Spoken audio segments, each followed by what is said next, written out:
Bonjour à tous et bienvenue sur Mosaïque. À la une aujourd'hui, un projet d'envergure mené par un enseignant. De la théorie à la pratique, la tête dans les nuages.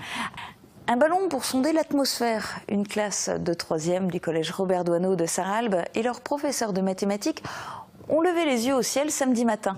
Leur ballon sonde a enfin pris son envol depuis la cour de l'établissement, et ce, dans le but de mesurer divers phénomènes atmosphériques. Reportage. C'est une curieuse procession offerte par la classe de 3e du collège Robert Doisneau de Sarralbe. Depuis 4 mois, les élèves travaillent sur un projet de ballon-sonde. Une expérience pour récolter différentes données dans les airs: température, taux d'humidité, pression et vitesse des vents. Le ballon sonde rapidement, donc il y a une chaîne de vol, une nacelle dans laquelle il y aura 3 caméras qui vont filmer le sol, le ciel. Et donc moi avec mes élèves de 3e, on a monté la nacelle, on a préparé le réflecteur radar pour qu'il soit détecté par les avions, on a préparé le parachute. Et ce qu'on voudrait bien, donc bien sûr on parle au conditionnel, la météo n'est pas si mauvaise que ça, et on voudrait bien que ce ballon explose à 30 km d'altitude pour pouvoir aller après récupérer l'ensemble. Et le grand jour est arrivé. Après les dernières explications du professeur de mathématiques et les prévisions de trajectoire, le ballon grossit peu à peu, gonflé à l'hélium. Décompte et envoi dans les airs de la précieuse sonde baptisée Pipeco. Après un jeu de cache-cache avec les nuages, le ballon disparaît définitivement. Mais on le retrouve sur les écrans grâce à la sonde avec laquelle le club radio amateur de Tédin suit en direct sa trajectoire.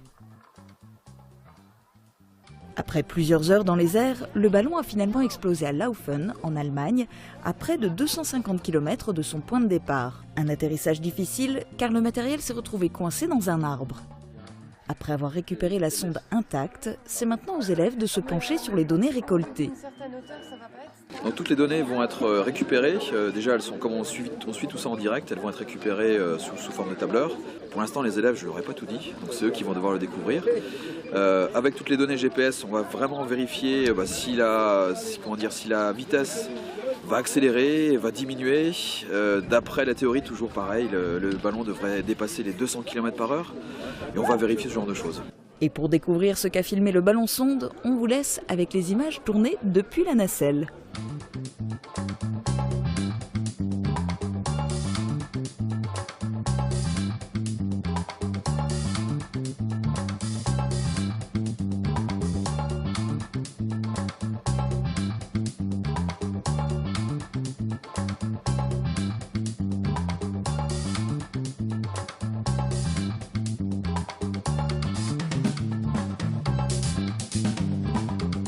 C'est la fin de cette émission. Je vous retrouve demain dès midi sur Mosaïque. Très bonne journée à tous. À bientôt.